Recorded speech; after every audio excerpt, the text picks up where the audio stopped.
And the message, maybe for the sake of your notes, pruned to bloom. That will be our topic for today and for this. We'll be reading from the book of John, chapter 15, from verse 1 to 8. I am the true vine, and my Father is the gardener. He cuts off every branch in me that bears no fruit, while every branch that does bear fruit, he prunes, so that it will even be more fruitful. You are already clean because of the word I've spoken to you. Remain in me, as I also remain in you. No branch can bear fruit by itself. It must remain in the vine. Neither can you bear fruit unless you remain in me. Verse 5 says that I am the vine, you are the branches. If you remain in me and I in you, you will bear much fruit. Apart from me, you can do nothing. If you do not remain in me, you are like a branch that is thrown away and withers. Such branches are picked up, thrown into the fire and burned. If you remain in me and my words remain in you, ask whatever you wish, and it will be done for you. Verse 8 says that this is to my Father's glory, that you bear much fruit, showing yourselves to be my disciples. I thank God for that word. This portion of the scripture brings out certain key fundamental aspects of even production, because we see their characters here. We have the producer, the gardener, there is a vine, and there's a branch. There is a process also here. We are seeing, besides the process, there is responsibility. And besides the responsibility, there is the produce or the fruit or the production that comes from it. So it's kind of complete in itself. And here I'm seeing, we are being told, the Father is the gardener, the Son is the vine, and we are the branches. And the branches are meant to yield fruit. So you see, it's not the gardener that yields the fruit. It's not the vine that yields the fruit, but the branch yields the fruit. And where is the responsibility? The responsibility here is, verse 4 says that, remain in me. It's a very fair share of responsibility. Christ says that we remain in him. And at the same time, he also takes responsibility. And he says that, as I also remain in you. That makes the complete share of responsibility. Also, when you come to verse 5, he says, I am the vine, you are the branches. If you remain in me and I in you, you will bear much fruit. But look at verse 6. It says that if you do not remain in me, it does not say that, and I also do not remain in you. Because you realize that Christ has taken his responsibility and he cannot actually delegate that. He cannot leave that responsibility. He gives it to us. He knows that he's faithful. And therefore, he's very confident about that aspect of his own responsibility. And he cannot tell us that if you remain in me, or if you do not remain in me, and I also do not remain in you. He cannot own up to contrary of what is already promised. He'll remain true to his word. And I think that really got to me. That at the end of the day, if we take the responsibility, because he's already taken his responsibility, then we'll be able to bear fruit. And verse 8 says that this is to my Father's glory, that you may bear much fruit. I've realized that if a mango tree is growing, the mangoes that it will eventually produce do not benefit the mango tree. And actually, the mango does not produce fruit for itself. It's the gardener that waits for that fruit. And therefore, God, as the gardener, tells us here that that fruit you're bearing, it is for my glory. Another aspect that has come out very clearly, that a branch that does not produce will be cut off. But a branch that has borne fruit is pruned. So sometimes we've served and we feel like, God, we've already given you so much. You feel like you've already produced fruit in his vineyard. And he tells you, no, you can produce much fruit. So if that branch produces fruit, you'll be pruned to produce much fruit. What is pruning? A number of you could be farmers, like me, I would say to some extent. I once planted for tomatoes, and it was a very exciting journey. And I learned a lot, and that really came to mind when I was preparing to this message. But what is pruning? Maybe even before we go to that. We realize that pruning is the process of cutting off a piece or ridding off of certain things or trimming of undesired branches, so to speak, for the farmer's perspective. Yeah? It is about bringing into shape. We just saw the grand finale of the Slim Possible. And they could be played for how they were before they came in and how they were now when they were leaving the academy. And some have lost 25 kgs. Some have lost probably less. But they have trimmed to shape, which means they have gotten rid of certain undesired weight that was there to bring them to a desired shape. And that is a process of pruning. And pruning normally is at the discretion of the farmer. The tree does not decide when to prune itself. The farmer decides on what to prune and what to leave. And why would a farmer want to prune or leave certain branches? Yeah? And you realize that if I go back to the story of the tomatoes that I was planting, I've realized that if you put the seed and you already planted, for whatever reason, how you planted your tomatoes, you can leave them and let them bloom. And you can come back later and only pick the fruit.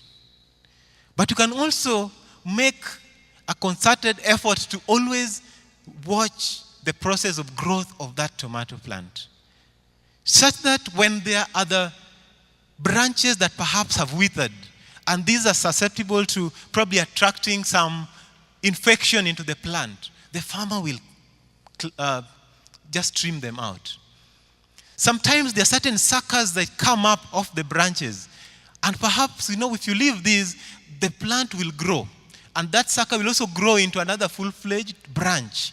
And what happens is, the more the branches, the more energy the plant uses to try to sustain these branches. And when that much energy is used on the branch, there will be less energy to produce the fruit. And therefore, that's why the farmer would come and clip off unwanted or undesired branches off that plant, so that it can leave just enough to allow for a good yield of tomatoes. And I'm sure if you go to the market and you want to buy tomatoes, and someone has 20 on the way they're normally grouped, someone has a heap of small 20 tomatoes, and someone has only 4 big ones put together, and perhaps they're going at the same price. I'm sure you want to go for the many small things that look like, I've forgotten the name of the fruit. Yeah, but if they're that tiny and someone has good and healthy looking tomatoes, I'm sure you will go for the healthy looking ones. And of course, the farmer also wants a good yield out of and a good return out of that effort. And therefore, he'll try, instead of having so much of those many small tomatoes, he'd rather have even 50 out of that one over a period, over the life of that tomato plant. You'd rather have 50 than to have 200. Yeah. Because, if I only put 3, they'll look good looking, they'll be very healthy, and it will attract the customers. And this is one reason why the farmer would want to trim these branches, so that it may encourage healthy growth, that it may encourage flowering. I'm sure if you look at that flower there are certain branches that have probably fallen off for that picture to have come out like that. That plant, when it was taken short of, they definitely, certain branches came off that it might bloom that way. The pruning also is done for better yields, as we've said, or good looks.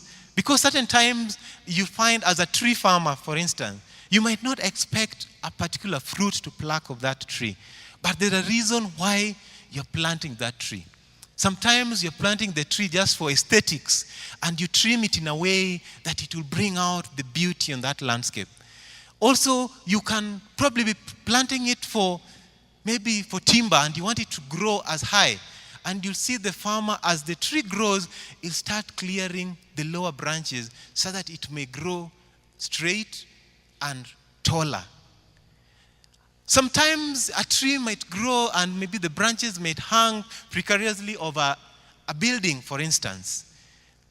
You'll see that branch is going to be cut off such that it does not affect the structure around. I know most of you have had an experience even with Kenya Power when they come to install electricity in your place. And you have this tree that you've loved and you've seen there for many years. And they tell you that this line has to pass here, and there's no way both the tree and the line can coexist. One has to go. And definitely, the tree normally paves the way because you want power. And you'll see this tree being trimmed such that it does not interfere with the overhead power lines.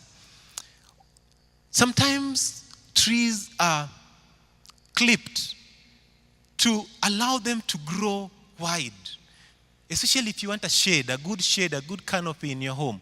Perhaps you might not really appreciate the tallness of the tree. You want it to be trimmed to a level so that it can expand. And therefore, you'll end up trimming the crown so that the branches might have more energy to spread and you get the actual shade. But sometimes also that shade can be a hindrance.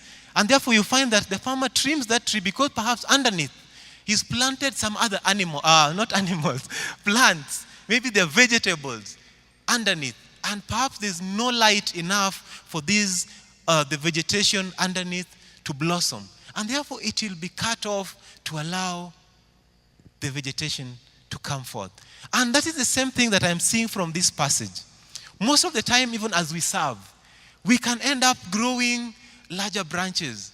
That sometimes we curtail the growth of someone else just because of how we are and how we've grown to a point we feel we are more spiritual. That if someone else can't speak in tongues, they really need to get their acts together. And therefore, it kind of brings down the growth of the person. But the gardener here wants the growth because he has the reasons why there are certain plants underneath that he wants also to come forth. And that can bring about pruning. And there are so many pruning techniques which I've realized. There are those that have you just found a tree with small buddings coming out and you just press on it like this and those small branches just fall off. That is just enough to prune so that they don't grow into a full grown branch to be cut later because you do not want it to grow that way. Sometimes it's just thinning, as we said. You're just cutting to make sure that there is enough room, there is light into the compound, or even light to reach other leaves, like when you're doing tomatoes. Sometimes you prune so that light can reach other components of the plant to increase the growth. Sometimes some of the techniques are used for raising, where you cut the lower leaves so that it can grow tall. Also, there's the reduction, which we talked about. Yeah. But also, there's the actual cutting. Sometimes a branch can overgrow. And for a branch not to hurt the entire tree, the farmer has a technique of cutting that branch. And let's assume this is a branch. If it's a full-fledged tree and it has gone out of the branch, perhaps you'll see a farmer creating an undercut down here, probably midway into that branch. Then comes and again cuts slightly ahead of that, so that if that weight falls off before the branch is fully cut, it will not rip off the entire branch and end up scarring the entire tree. And therefore, you'll find that the farm first trims the big branch by making an undercut down here, then start cutting out here. By the time the weight of the tree falls, the undercut down here stops that whole branch from ripping off the whole branch and the tree. And then once that is cut, now the farmer can come and gradually just cut that branch without hurting the tree. Because even a tree that has grown, sometimes it can take a while for that scar to heal. Where am I going with this? We've been told that the Father is the gardener. And Christ here is the vine. And it's the gardener who knows when to prune. And there are always pruning moments as in the life of a Christian. Sometimes we all want fruit. I'm sure if I started by asking how many want to produce fruit, we would all say, I want to produce fruit. Probably if we ask who wants to be pruned, no one probably wants to be pruned. Because the production of the fruit is easy, but the pruning process is not easy. Sometimes it's not even easy for the farmer because you're wondering, why don't I just leave this so that I have more? Or should I just cut this so that I have quality? So there is quantity and quality coming into play here. But I've realized that there are moments of pruning, that time that sometimes God prunes us. And I thank God even for the message that we had this Sunday. The time of quiet time can be a moment of pruning. That is the time that the word hits you and humbles you. Because at times we can think that God owes us. Yeah. Because we labor in his vineyard. And then he realizes that that moment comes. The pruning moments can be at a time, I remember during the GLS, it was a pruning moment for me. And as I sat there listening to some of the speakers, one thing that I remembered, that I give up so fast on people. Yet God has not given up on me. If he was to give up on me that fast, I'll have been one of the branches that had been cut off and thrown into the fire. But he's been patient, perhaps only clipped the tip so that the branch may remain and start a process of yielding fruit. I have a brother who, my only brother and my youngest brother, we've had not a very good relationship. Not because we can't relate, but I felt that we've come a long way with him. And when he went to campus, he decided just to be someone else. And at some point, I felt like, I think I'm giving up. And I told my wife that I think now I'm giving up. Because I had gone before the disciplinary committee once, I'd gone again twice, and the third time again coming. And I said, no, this one now. We've spent resources on him. From the help that ended to now topping up because that help was not going even toward fee. And I just felt that. And then when I was here during the GLS and you're talking about mentorship, you're talking about reaching out. And I was like, here I'm a youth patron. Perhaps there's so many young people may look up to me. There are so many young people that I'd want to reach out to. And here I have a young brother in the house. Not in my house, but in my family. And I am giving up on him. And if I give up on him, someone else will pick him up. But probably the person who will pick him up is not the right person. And I felt that was more of a pruning moment for me. And it cut into me. And I said, gosh, God forgive me. I've given up on him so far. Yet you've not given up on me. And I left this place and purposing that I'm going to call him. Because he was meant to have graduated. He's not graduated. He still has an exam to do. And I said, I'll call him. And I got home that evening. And then I got home, even before I called him. And we've not been talking because for a while, I just said not to call him. When I got home, I was relaxing a bit and he called me. And I was, wow. I felt guilty picking his call, but I picked it up. And I think he went through, even got credit enough to talk to me. And when he talked to me, the first thing he told me, I know I've done so many things.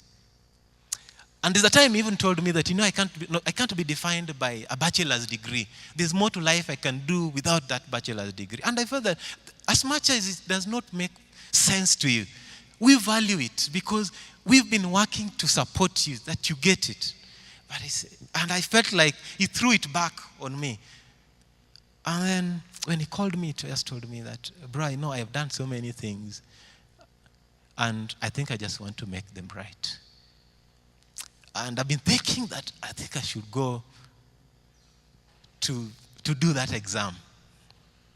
So he told me the only thing he was working in some garage washing cars that have already been repaired. And I said, okay, he's taking some initiative. He moved to some small house, so he lives on his own. And he said, I know I have some money, but if you can just give me fare to go to Eldoret, I just want to make this right. And I felt so guilty, but I said that, God, that prayer that we made while here, even before I could call him, he told me he's going to do an exam. And he said, for sure, I know even if I want to do something else besides the course that I'm taking at Moi University, I want to take it because if I have things that are hanging on me, I am not sure that I'll ever accomplish anything else if I cannot accomplish this. And I was like, it made my work easy. I didn't even have to talk to him. He was now talking to me. And it ministered to me. And I said, God, this was a pruning moment for me. That quiet time can be a pruning moment for you. Sometimes the ministry of music can be that pruning moment for you. I remember there's a time I was listening to Christine Shusha's song about Nipe Macho Nione. And if you listen to that music, it talks about deep things that sometimes I hadn't stopped to realize. Most of the time we walk out and around here and we feel we are healthy. But God sees us, we are ailing. We can walk out there and feel like we have it all. And God sees how poor we are. We can boast of the wisdom and knowledge that we've acquired over time. But God sees a very foolish person. But until we get to that point where he prunes us, that we can start seeing things in the ways that he sees them, all else is just vanity. And what fruit are we talking about here? Because we are told, if you're pruned, you'll even produce much more fruit. And that pruning moment is what will now show us that fruit.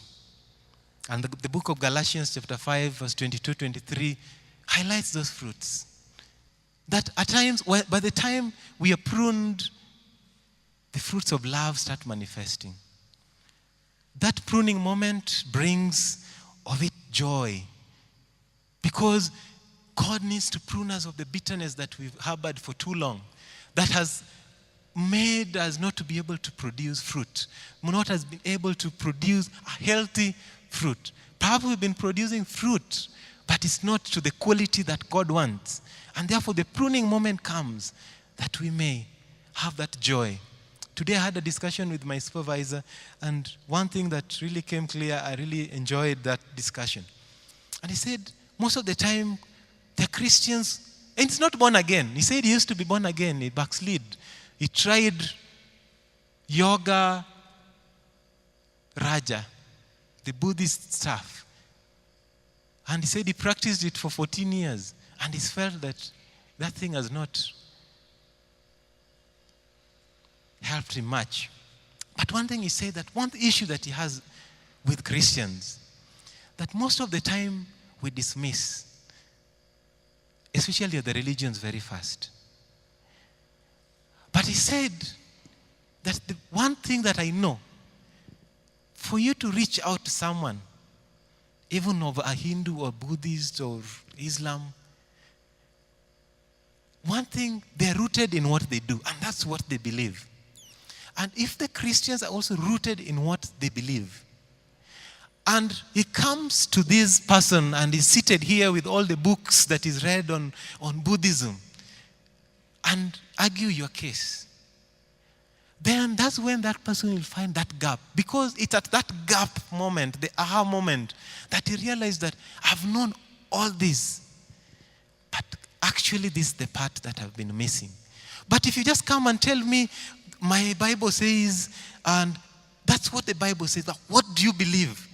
And he could challenge me, do you believe in that word? Once you believe in that word, when you bring it to me, it will reach out to that gap.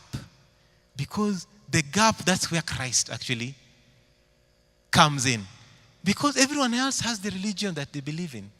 But now when I say that, if you are a Muslim, just be a Muslim, and let whatever you are a Muslim attract me. Let me see your lifestyle. If I like it, I'll come for it. So if that Christianity, the fruit of that Christianity, if I see you and what I see in you is what I want to be, that is the gap that I'm looking for. And how is my prayer that that gap will not be met by something else, but by the word of God that has been given unto us. May the Spirit and the fruit of patience be found in us when it's all said and done. When we are pruned, kindness comes into play. When you start holding on to things, and I remember we were taught here about just giving up and stepping back. Just let go, just like the child who had 2 fish and 5 loaves. He just handed them to Christ. He did not hang on to them. He just stepped back. And that message really ministered to me. When we are pruned and faithfulness starts coming, we can be faithful in the little, and that pruning process brings more faithfulness, even when there's much that has been entrusted to us. When our been rugged and ruthless with brethren, we are going to be cleaved and pruned, that the fruit of gentleness will start appearing out of us. At a time when the pruning is done, we shall not just say yes to everything, but a time of self-control start manifesting. That is the fruit, and that is the outcome of pruning. And it is my prayer that even God, as He prunes us, is for His glory. And whatever situation you may be, sometimes pruning might not be as easy as these aha moments we are talking about, that a word hits you. Sometimes it can be an illness, and you don't see an end to it. But perhaps this is the time that just God works on our character. He just molds us, that by the time we come out of that sickness, we shall be bearing much fruit. It can be perhaps we just withholding silver and gold from us, because at a time when probably it comes, we'll be too arrogant, perhaps we'll be too proud, that we'll be too way above everyone else. But just hold it, that we may learn that as He releases it, bit by bit, we are learning to be more faithful, and He releases it more and more, and He knows that you don't struggle with it. And therefore it's my prayer today that may we allow God to use us. He's the gardener. We're just branches of a vine. May He prune us that we may bloom for His glory.